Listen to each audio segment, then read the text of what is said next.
이 시간 저희들에게 주신 하나님의 말씀은 마태복음 5장 10절 말씀입니다.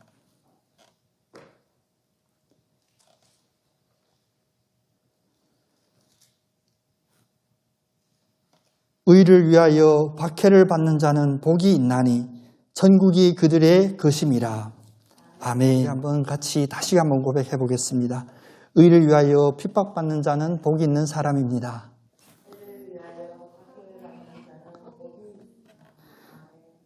원래 이런 고백할 때 교회가 움직일 정도로 큰 소리로 하는데 영상으로 하다 보니까 작았습니다.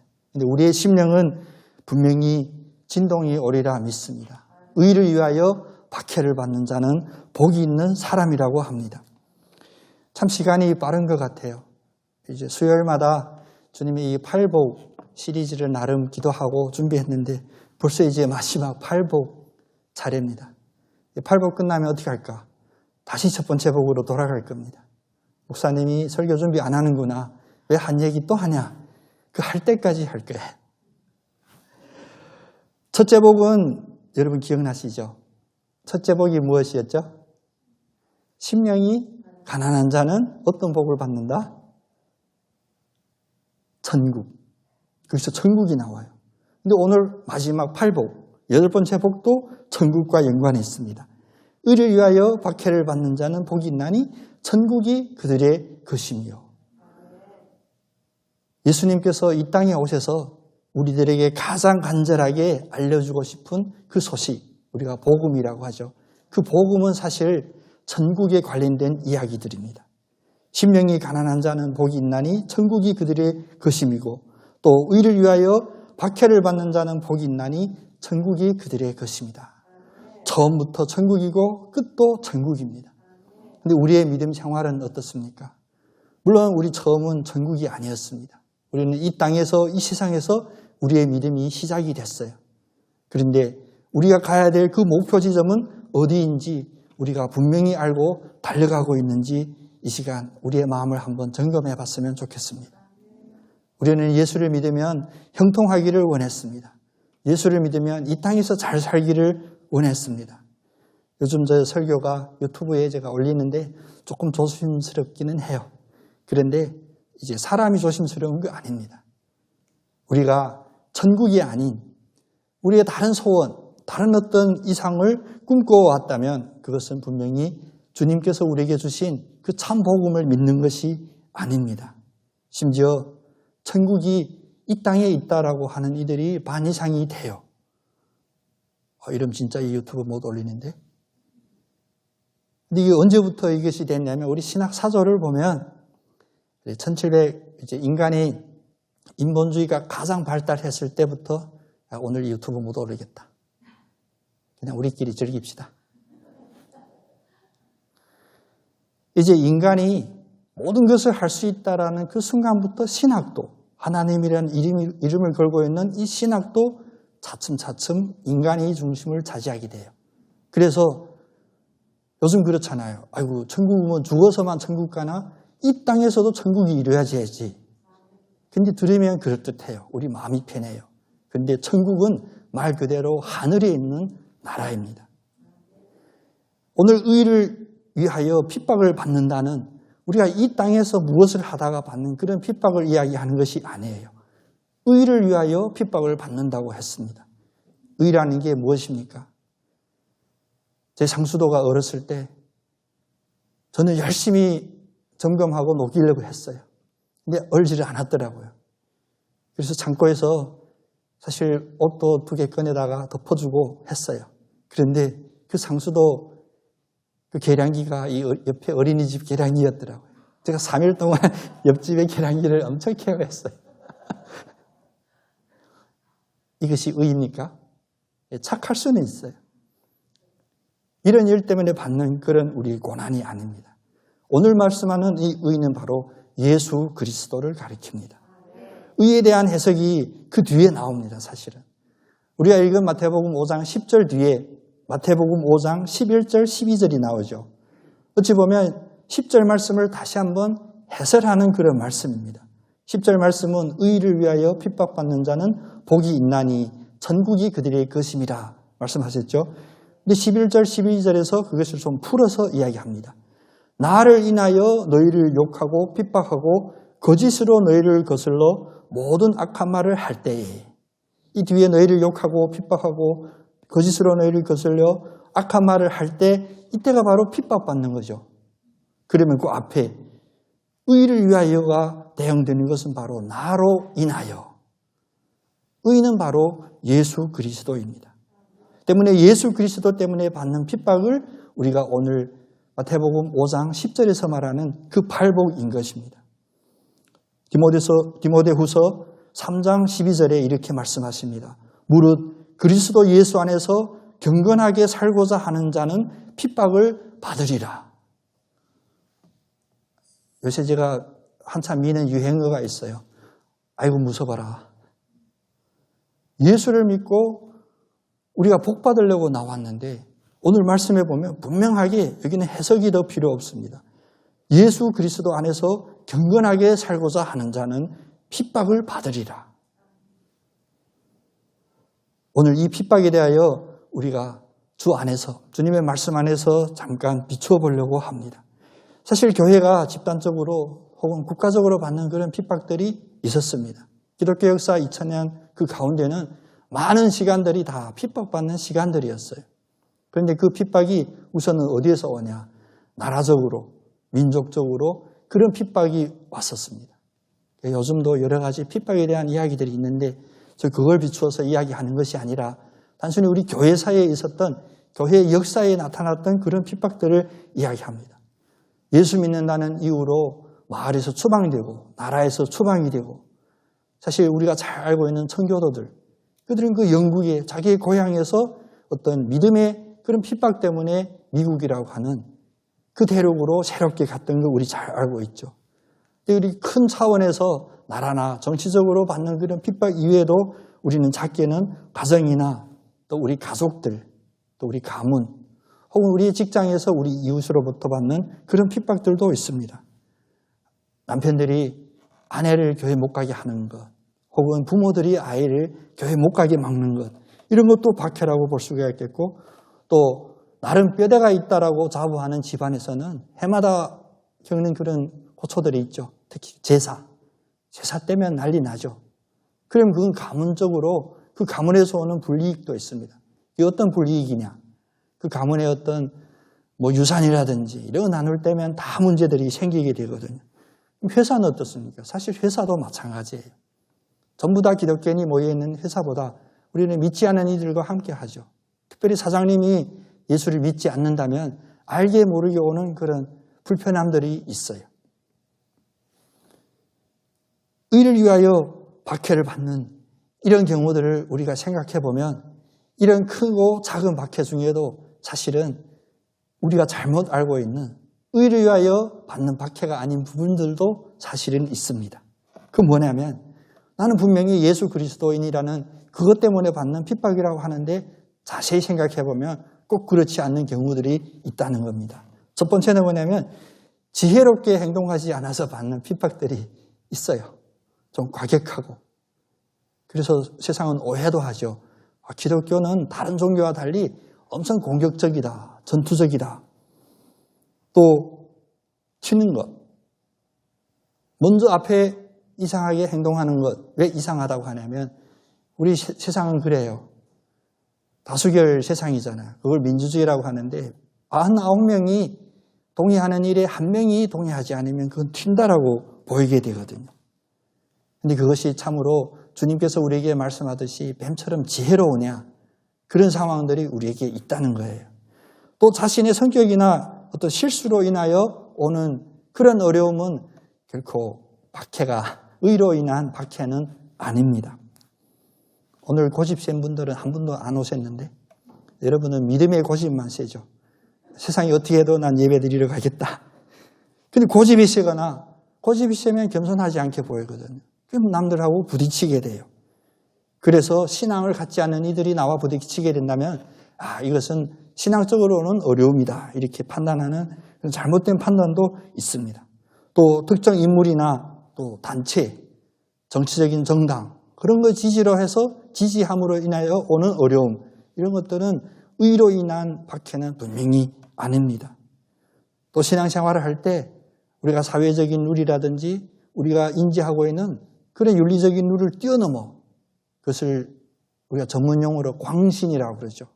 광신적으로 하는 그런 행동들도 그런 행동 때문에 먹는 욕은 사실 의로 인한 박해가 아닙니다. 심지어 불효하거나 가족들과 반목하거나 싸우고 교회로 와서 예배드렸다. 당연히 욕 먹을 거예요.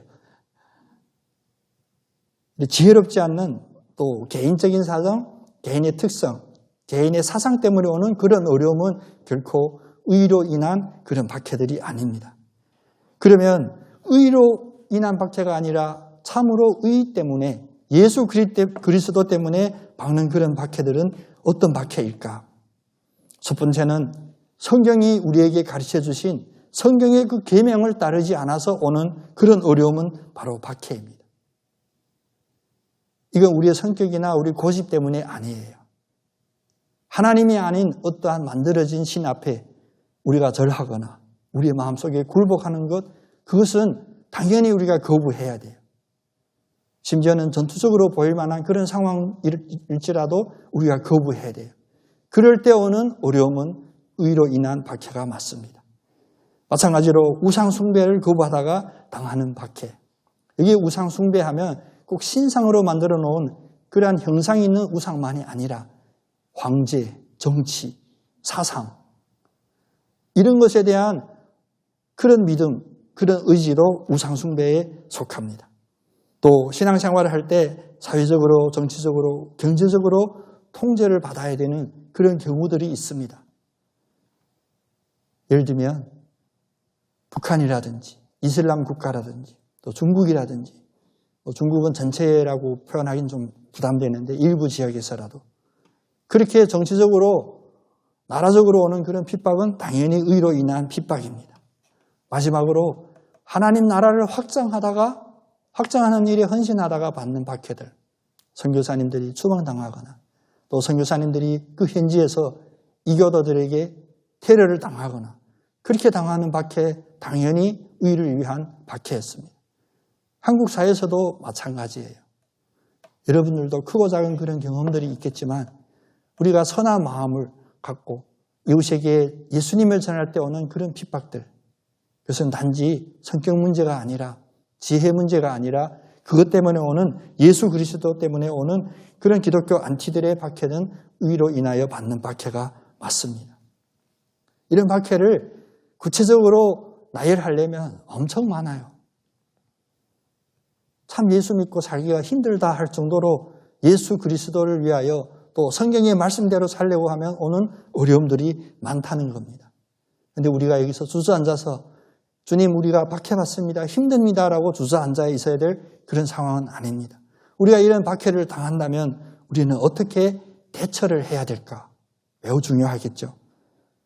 첫 번째는 무엇보다도 이러한 박해들, 예수 그리스도를 위하여 받는 박해들을 스스로 자초하지 않는 지혜로운 주님의 방법을 잘 알아야 됩니다. 마태복음 10장 23절에 보면 주님께서 제자들에게 이 산상수훈, 이 가르침을 주시고 나서 이어서 무슨 말을 하셨냐면 마태복음 10장 23절에 보면 이 동네에서 너희를 박해하거든 저 동네로 피하라. 내가 진실로 너희에게 이르노니 이스라엘의 모든 동네를 다 다니지 못하여 인자가 오리라. 여러분 무슨 말입니까? 예수 그리스도의 이름 때문에 한 동네에서 핍박하면 박해하면 다른 동네로 피하래요. 그러면 언제까지 피할까요? 주님 말씀합니다. 니네가 알고 있는 이스라엘의 모든 동네를 다 돌기 전에 내가 올 것이다. 그 뜻인즉 우리가 피하는 것 처음부터 끝까지 피하는 상황이 절대 아니라는 거예요. 주님께서는 우리의 이 박해 속에 함께 계시고 우리의 이 박해를 우리의 스케줄대로 끝내는 것이 아니라 주님의 의지대로, 주님의 주권대로 끝내주신다는 것입니다. 그때는 인자가 직접 오세요. 영광을 드러내십니다. 자기 육체의 연약함을 알고 피할 수 있는 박해는 피하는 것, 그것은 주님이 가르쳐 주신 것입니다. 이 말씀 때문에 교회 역사에 보면 많은 분쟁들이 있어요. 식민지, 정치적인 상황에서 순교해야 되냐 아니면 지혜롭게 해야 되냐? 제가 오늘 좀 부드럽게 표현했는데 다른 말로 한다면 믿음을 배신했다라고 하는 판결과 아니다, 그 속에도 믿음이 있었다고 하는 주장들, 이런 것이 부딪히는 것이 교회사에 엄청 많이 있습니다. 그래서 박해에 있어서 우리가 꼭 주의해야 될 것은 박해받는 그 자체가 우리가 의인이 된다가 아니에요. 우리가 박해받고 의인으로 서서 해야 되는 그 행실들이 있습니다. 그것은 뭐냐면 이 박해를 통하여 예수 그리스도를 드러내야 돼요. 내가 주님 때문에 억울함을 당했습니다. 이 사실 자체에 방점을 둬야 되는 것이 아니라 그 의를 위하여 박해받은 그 사건이 박해하는 사람이든 구경하던 사람이든 기록한 사람이든 그들에게 예수 그리스도가 증거가 되는 거냐라는 것입니다. 자칫 잘못하면 앞에서 우리 광신이라는 이야기 했지만 광신 속에는 무엇이 포함되어 있냐면 자칫하면 자기가 자초하는 의도적으로 하는 그런 박해들도 있게 됩니다. 이 세상에서는 그러죠. 경찰서 앞에서 싸우다 그 경찰 잡아가세요 이거든. 이 설교 이 부분은 다 모든 이들이 다 봤으면 좋겠어요. 사실 저도 선교사로 사역하고 왔지만 자초하는 박해들 있습니다. 지혜롭지 못한 박해, 또 어떤 의도적인 박해.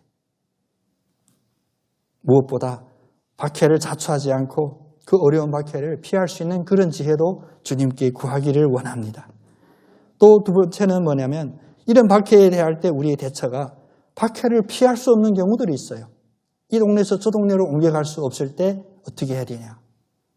믿음으로 우리가 수용해야 됩니다. 받아들여야 돼요.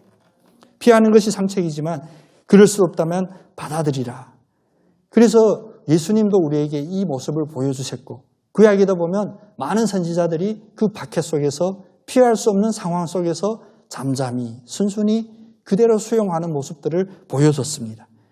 이사야 선지자 예언처럼 이사야 선지자 예언에 꼭 마치 도살장에 끌려가는 양처럼 이런 표현이 있죠.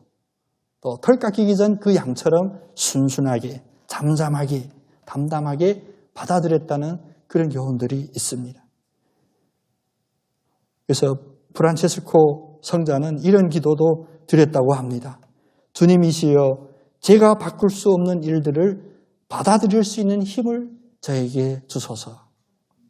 내가 바꿀 수 없는 일들을 받아들일 수 있는 힘을 주님으로부터 공급받겠다라는 고백이었습니다. 세 번째는 박해하는 이런 상황 속에서 우리가 대처해야 될 우리의 바른 자세는 박해하는 자를 위하여 기도하는 것입니다.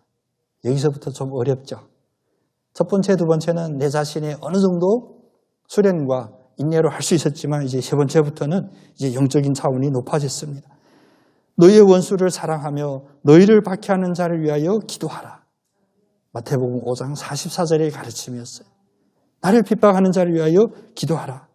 또 사도들은 어떻게 고백합니까? 로마서 12장 14절에도 너희를 박해하는 자를 축복하라. 축복하고 저주하지 말라. 박해받는 그 상황에 여러분 혹시 있습니까? 누가 나를 박해하는지 분명히 가려냈습니까? 그러면 축복해 주세요. 그를 위하여 원수를 위하여 기도해 주세요. 스데반은 자기의 동족들에게 자기 이웃에게 돌 맞아 죽게 돼요. 순교하게 돼요. 그 마지막 순간까지도 스데반이 했던 기도가 무엇입니까? 사도행전 7장 60절에 보면 무릎을 꿇고 크게 불러 가로되 주여 이 죄를 저들에게 돌리지 마옵소서. 그리고 잔이라 순교하셨습니다. 마지막 주님 꼭 기억해 주세요. 누가 돌 던졌냐? 아닙니다. 우리 상호가 있는데 혹시 중국 무협지 보나 모르겠네요. 우리 세대는 중국 무협지 많이 봤죠. 중국 무협지의 여러 가지 특징 중에 하나가 꼭 마지막 결론 나기 전에 아빠가 죽으면서 아들의 손을 잡고 얘야 아빠의 원수는 누구란다. 그럼 또 그 아이가 십몇 년 어디 가서 무술을 연마하고 와서 원수 갚다가 또 누군가 죽게 되면 죽기 전에 아들에게 원수를 남기는 것이 아니라 그 원수를 위하여 축복하면서 갔던 우리 스데반. 사실 이것은 스데반이 특별히 위대한 인물이어서가 아닙니다. 스데반은 예수님의 확실한 제자가 맞습니다. 왜냐? 예수님께서 그렇게 하셨거든요. 그래서 예수님이 하신 그대로 하신 거예요. 주께서도 마지막 순간에 십자가에서 피를 다 흘릴 때 아버지여 저들을 사하여 주시옵소서 자기의 하는 일을 알지 못함이니이다 라고 하고 자기 옷이 그들이 제비 뽑아 나누는 것을 바라봅니다. 주님이 그 자리에서 그들에게 화낼 수가 없습니까? 화뿐만 아니라 응징할 수 있는 능력이 없습니까? 아닙니다. 우리에게 보여주신 박해받는 상황 속에서 우리가 가져야 될 그 태도를 보여주신 거예요. 박해하는 자를 위하여 기도하라. 그리고 마지막 우리가 박해 속에서 가져야 될 바른 자세는 뭐냐면 이제 의로 이루는 믿음으로 그 박해를 인내하는 거예요. 그 박해를 기뻐하는 거예요. 기도하고 기도는 원수에 대해서 그 박해 속에서 기뻐하는 것 그래서 나의 심령을 위해서 요한일서 5장 4절에 보면 무릇 하나님께로부터 난 자마다 세상을 이기느니라. 우리의 소원이죠. 그럼 세상을 어떻게 이기냐? 세상을 이기는 승리는 이것이니 우리의 믿음이니라. 박해 속에서 우리가 어떤 무기를 장착하고 어떤 아이템을 갖고 있어야 되냐가 아니라 그 세상을 이기는 건 분명한데 그 이기는 그 조건, 수단, 방법은 뭐냐? 바로 우리의 믿음이라고 해요. 때문에 끝까지 인내해야 됩니다. 믿음은 바로 이 인내에서 나와요. 그래서 계시록 13장 10절에도 이런 말씀이 있죠. 사로잡는 자는 사로잡힐 것이요 칼에 죽이는 자는 자기도 마땅히 칼에 죽으리니 성도들의 인내와 믿음이 여기 있느니라. 나로 잡는 사람은 잡힐 것이고 나에게 칼을 쓰는 자는 그 칼에 당할 것이다. 그러므로 우리 성도들은 어떻게 해야 되냐? 인내와 믿음으로 승리해야 된다는 말씀이었습니다. 끝까지 견디는 자는 구원을 얻으리라. 마태복음 24장 13절 말씀. 박해 속에서 또 우리의 형통 속에서 또 우리 안일함 속에서 우리의 고난 속에서 끝까지 인내하여 구원을 얻는 그런 성취를 이루는 우리 모두가 됐으면 좋겠습니다. 여기까지는 꼭 마치 신학교 강의 같아요. 그래 다 수긍이 돼요. 논리적으로 맞아요. 그런데 사실 우리 현실이 이런 박해 속에서 인내하고 기뻐할 수 있을까요? 예. 비록 영상이지만 제가 보고합니다. 한 명도 아멘이라고 안 했습니다. 핍박 속에서 인내하고 기뻐하라. 이 말씀은 분명히 있는데 예를 들면 우리가 이제 방금 읽었던 팔복 그 다음에 나오죠. 5장 12절 말씀. 마태복음 5장 12절에 기뻐하고 즐거워하라. 그런데 이 상황이 어떤 상황입니까? 의를 위하여 박해받는 그 상황에서 우리에게 기뻐하고 즐거워하라. 왜? 하늘에서 너의 상이 큼이라. 너의 전에 있던 선지자들도 이같이 박해를 당하였다. 핍박을 받으면서 기뻐하는 것, 불의, 또 저주, 야유, 불공평한 대접, 또 억울함 이런 속에서도 기뻐할 수 있어야 되는 하나님의 말씀이에요. 그 근거는 어디에 있냐? 우리가 핍박 속에서도 기뻐할 수 있는 그 근거는 바로 지식입니다. 어떤 지식이냐면 영적인 지식. 바로 복음에 대하여 우리가 바로 알고 복음이 무엇인지를 우리가 철저히 우리의 뼈가 되고 우리의 살이 되고 우리의 피가 되게 우리가 알아가는 그 지식이 필요한 것입니다. 요한복음 11장 40절에 보면 내 말을 네가 믿으면 하나님의 영광을 보리라. 하나님의 영광을 본대요. 여기서 보다는 우리의 시각적으로 눈으로 현미경으로 보는 그런 시각적인 표현이 아니라 안다예요. 내가 체험했다. 다른 말로 좀 유식하게 표현하면 그게 지식이에요. 영적인 지식, 세상 지식이 아니죠. 보는 것이 바로 지식입니다. 하나님의 영광을 볼 수 있는 것이 바로 이 믿음의 영적인 지식입니다. 또 이 지식은 어디서 오냐면 우리의 믿음에서 옵니다. 우리의 학력이나 우리의 감정에서 오는 것이 아니라 바로 이 믿음이라고 하는 이 반석 위에서 우리가 얻게 됩니다. 그래서 사도 바울은 이렇게 고백합니다.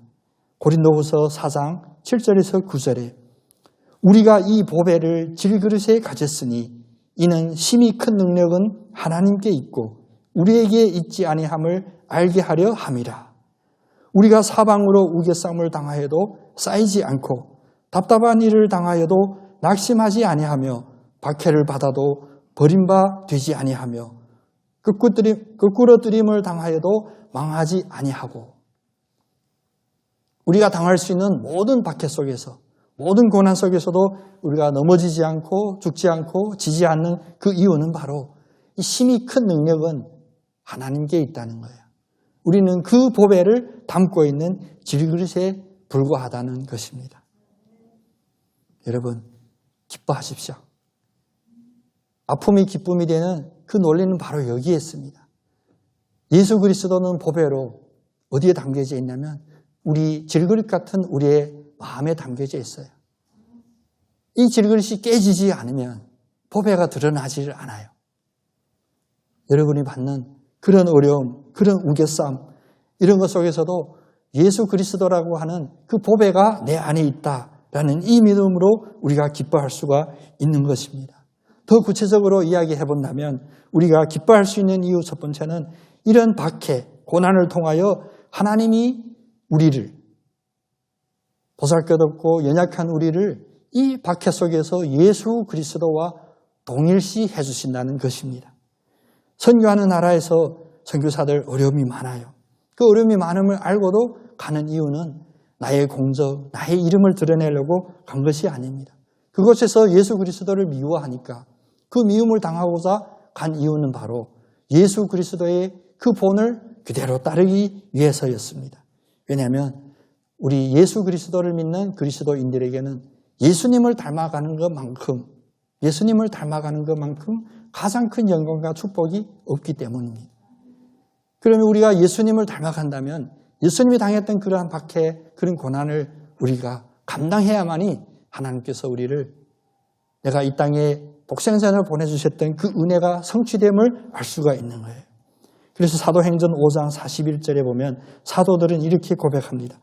사도들은 그 이름을 위하여 능력받는 일에 합당한 자로 여기심을 기뻐하면서 공의 앞을 떠나니라. 그때 공의에서는 어떤 일이 있었냐? 이들 다시 예수 그리스도 이름을 전파하지 말라. 근데 그들이 압니다. 이 핍박이 왜 왔냐? 우리가 예수 그리스도의 이름을 전파하고 예수 그리스도가 우리의 구주라고 선포하는 이 일에 우리가 능력당하고 고난당하지만 이 고난당하고 능력당하는 일에 우리가 합당한 자로 세워졌구나 확인하게 된 거예요. 여러분, 박해받고 고난 속에서 우리가 주님으로부터 부르심 받음을 확인하는 축복이 있기를 원합니다. 때문에 박해는 우리가 예수 그리스도를 믿는 징표 중에 하나입니다. 두 번째는 성도를 완전케 하시려고 하는 하나님의 은혜의 섭리입니다. 우리를 완전하게 하기 위해서는 우리를 실현시키고 우리를 훈련시키시고 우리를 더 성숙시켜 하는 것입니다. 하나님의 이 뜻을 알게 되면 우리는 박해 속에서도 기뻐할 수가 있습니다. 베드로전서 1장 6절에서 9절 말씀에 그러므로 너희가 이제 여러 가지 시험으로 말미암아 잠깐 근심하게 되지 않을 수 없으나 오히려 크게 기뻐하는도다. 왜 기뻐하냐면 너희의 믿음의 확실함은 불로 연단하여도 없어질 금보다 더 귀하며 예수 그리스도께서 나타나실 때에 칭찬과 영광과 존귀를 얻게 할 것이니라. 예수를 너희가 보지 못하였으나 사랑하는도다. 이제도 보지 못하나 믿고 말할 수 없는 영광스러운 즐거움으로 기뻐하니 믿음의 결국 곧 영혼의 구원을 받음이라. 박해 속에서 기뻐하는 자가 영혼의 구원을 받습니다. 그것이 바로 이 세 번째입니다. 우리가 기뻐할 수 있는 이유예요. 바로 그리스도인의 삶 속에서 이런 예수 그리스도로 믿음으로 말미암아 의로 핍박을 받을지라도 영광을 보게 되고 또 구원을 받게 되는 이런 기적 때문에 우리가 기뻐하는 것입니다. 세상에서 일어날 수 없다고 판단하는 일이 일어났을 때 우리가 기적이라고 부르죠. 바로 이 기적이 예수 그리스도를 믿는 우리들에게 드러납니다. 베드로전서 5장 10절 11절에 이어서 말씀하시기를 모든 은혜의 하나님 곧 그리스도 안에서 너희를 부르사 자기의 영원한 영광으로 들어가게 하신 이가 잠깐 고난을 당한 너희를 친히 온전하게 하시며 굳건하게 하시며 강하게 하시며 터를 견고하게 하시리라. 권능이 세세무궁하도록 그에게 있을지어다. 우리에게 기적을 일으켜 주십니다. 바로 박해 속에서, 고난 속에서 우리가 또 당하는 이 고난이 잠깐이라고 말씀해 주셨습니다. 때문에 이러한 받을 상에 대한 약속이 우리에게 주어졌기 때문에 박해 속에서도 우리는 기뻐할 수가 있습니다. 이 우리 마지막 이유예요. 왜 박해 속에서 기뻐할 수 있냐? 마태복음 5장 12절 이어서 말씀하시죠. 하늘에서 너희의 상이 큼이라. 아멘입니다. 하늘에서 우리의 상이 큰 것입니다. 많은 그리스도인들이 하늘에서 그를 받을 상들을 잊고 사는 것 같아요. 현실에 너무 급하고 또 현실에서 오는 어려움에 너무 우리가 눌리게 되는데 사실은 하나님께서 주시는 그 축복은 물질적인 축복이나 세상적인 축복과 분명히 결이 다릅니다. 그것은 예수 그리스도 안에서 우리가 하늘에서 받는 상을 이야기하는 것입니다. 그래서 예수님도 히브리서 12장 2절에 보면 그는 그 앞에 있는 기쁨을 위하여 십자가를 참으사 부끄러움을 개치 아니하시더니 하나님 보좌 우편에 앉으셨느니라. 예수 그리스도가 십자가에서 고난당하고 죽임을 당하고 받은 상이 있습니다. 그 상이 뭐냐면 바로 하나님 보좌 우편에 앉으신 거예요. 때문에 그는 십자가를 부끄러워도 하지 아니하고 또 십자가에서 오는 그 고통도 참으시고 개의치 않으셨다라고 합니다. 우리 모두 이 예수님의 모습을 닮아가는 작은 예수가 되기를 원합니다. 우리가 받는 고난 개의치 아니하고 또 우리가 당하는 그 어려움 참으시고 또 부끄러움도 가지지 아니하시고 하나님 우편 보좌에 앉을 그 예수님을 바라보는 그 믿음 안에서 우리는 기뻐할 수 있습니다. 때문에 세상은 왜 예수 믿고도 저렇게 어려움이 있냐라고 이야기할 수 있는데 우리는 담대하게 이런 고백을 할 수가 있어야 됩니다. 베드로전서 4장 12절 13절 말씀처럼 사랑하는 자들아 너희를 연단하려고 오는 불시험을 이상한 일 당하는 것 같이 이상히 여기지 말고 오히려 너희가 그리스도의 고난에 참여하는 것으로 즐거워하라. 이는 그의 영광을 나타나실 때에 너희로 즐거워하고 기뻐하게 하려 함이라. 그 약속은 멀리 있는 것이 아닙니다. 천국 하면 하늘나라이기 때문에 우리가 멀리 있다고 생각하는데 가까이 있습니다. 우리가 기뻐하고 우리가 즐거워하는 그 날도 주님께서 주님의 섭리 가운데 우리에게 가까이 주십니다. 오늘도 혹시 박해받고 어려움 속에 있는 성도가 있습니까? 복음에 대한 이 지식을 가지고 믿음의 확신을 갖고 주님을 바라보는 그런 축복이 임하시기를 원합니다. 의를 위하여 핍박을 받는 자, 또 그 핍박받는 앞에서 우리가 어떻게 대처해야 될까? 그래 마무리로 왜 우리가 이런 노력을 해야 될까? 왜 의를 위하여 핍박을 받아야 되며 왜 또 의 안에서도 기뻐해야 될까? 그 결론은 바로 우리의 상급이 무엇인가에 관한 일입니다. 의를 위하여 핍박을 받는 자의 상급은 오늘 말씀처럼 천국을 소유하게 됩니다. 우리 한번 같이 고백해 보겠습니다. 의를 위하여 핍박받는 자는 천국을 소유하게 됩니다. 아멘. 10절 말씀처럼 의를 위하여 핍박을 받는 자는 복이 있나니 천국이 저희 것임이라. 천국에서도 가장 큰 상, 해와 같은 그 영광, 빛남의 상입니다. 그래서 12절에 이어서 말합니다. 기뻐하고 즐거워하라. 하늘에서 너희의 상이 큼이라. 너희 전에 있던 선지자들은 이같이 핍박하였느니라. 하늘나라의 그 상을 위하여 우리가 핍박받는 그 상황을 주님께서는 또 다른 말씀으로 쉽게 풀어 알려주셨습니다. 마가복음 10장 29절에서 31절에 보면 예수님께서 가르치시기를 내가 진실로 너희에게 이르노니 나와 및 복음을 위하여 집이나 형제나 자매나 어미나 아비나 자식이나 전토를 벌인 자는 금세에 있어 집과 형제와 자매와 모친과 자식과 전토를 100배나 받되 핍박을 겸하여 받고 내세의 영생을 받지 못할 자가 없느니라. 그러므로 먼저 된 자로서 나중되고 나중된 자로서 먼저 될 자가 많으니라. 좀 쉽게 풀면 우리가 이 땅에 있는 형제나 자매나 우리 부모나 또 우리가 가지고 있는 물질이나 이런 것 가지고 애를 쓰면 혹시 100배를 받을 수 있겠지만 그런 게 없고 오히려 핍박을 겸하여 받는 사람이 내세의 영생을 받는데, 다른 말로 하면 거기에 빠져 있으면 내세의 영생, 이 구원을 받지 못할 자가 된다라는 말씀이에요. 그래서 먼저 된 자가 나중이 되고 나중에 온 자가 먼저가 된다라는 이런 역설적인 놀라운 진리를 선포하시는 겁니다. 금세에서 10배, 100배 받을 수 있겠죠. 그러나 내세에서 영생, 구원, 그 상급과 비교할 수가 없습니다. 주님이 이 땅에 오셔서 사역을 시작할 때 외치십니다. 천국이 가까워 왔느니라. 그래서 마태복음 5장 11절, 12절 이 말씀을 또 한번 베드로전서 2장 20절에도 해석하는 말씀들이 있습니다.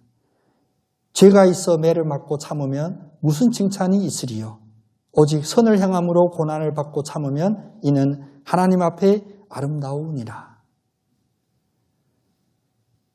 코로나 때문에 또 무엇 때문에 힘들고 어려울 때 잠깐 주님 앞에 고요히 점검해보는 시간 갖기를 원합니다.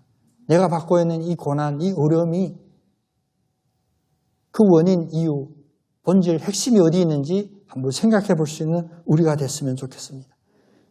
의를 위하여 받는 박해가 맞는지, 의를 위하여 받는 박해가 맞다면 우리는 이 박해를 어떻게 대처해야 될지, 이 박해를 대처한 우리에게는 어떤 상이 주어지는지. 그래서 히브리서 11장, 우리 믿음의 어떤 모범들 이름이 쫙 나오죠. 우리 이름도 히브리서 11장에 기록될 수 있는 그런 믿음의 축복자가 되기를 원합니다. 믿음으로 나 누구는 아버지로 인하여 핍박을 받았으며 이것이 결코 부끄러운 일, 우리가 개의해야 될 그런 일이 아닙니다. 믿음의 그 아름다운 이름 속에 내 이름이 있다는 것 얼마나 기쁘고 즐거운 일입니까? 예수 때문에 맞았다면 즐거워하십시오. 예수님 때문에 손해본 것 즐거워하십시오. 또 예수님 때문에 조롱하는 말, 비방하는 말 들었어도 기뻐하십시오. 천국이 여러분의 것입니다. 기도하겠습니다.